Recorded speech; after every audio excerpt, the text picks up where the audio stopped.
Finishes Forest nil, Arsenal nil at the City ground tonight. Really, really disappointing result. We had an opportunity to extend that lead over Man City after their slip up early, and we haven't taken it. And to be fair, I don't think Arsenal deserved to win the game today. Like, we had chances and we probably dominated the game, but I think Forest were good for a point. That's the second league game in a row now that we haven't scored, and I think there is a bit of a concern there, if I'm honest.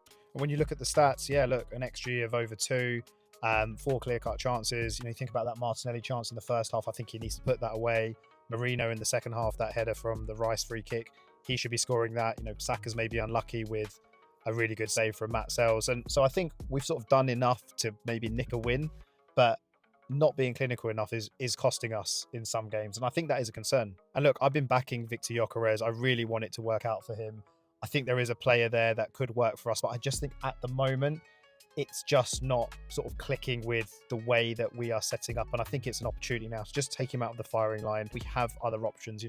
Gabriel Jesus came on today and, he didn't set the place on fire, but I think there was a bit more energy and I think he offered more basically. And you've got Kai Havertz now coming back into fitness.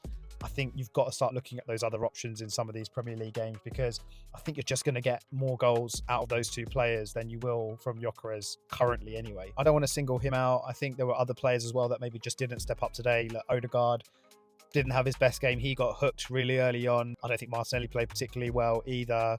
I thought Noni Madueke had moments, and you see that with how direct he is. Like, he is one of these players that will just get the ball, and he is so direct that he does create problems. But, apart from winning a couple of corners, I think his end product was lacking a bit.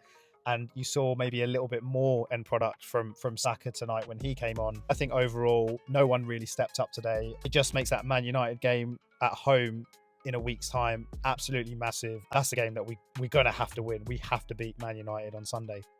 And just to mention about this very interesting decision. I mean, look, for me, that's a penalty just purely because of the way that Aina moves his arm towards the ball. Equally, I think if that gets given against Arsenal, and the shoe's on the other foot, I'd be disappointed, but it is what it is. Like I say, Arsenal didn't deserve to win the game, so we can't be relying on these sort of 50-50 calls. I think this Inter game now, it's going to be very, very interesting to see how Arteta rotates, if he does rotate.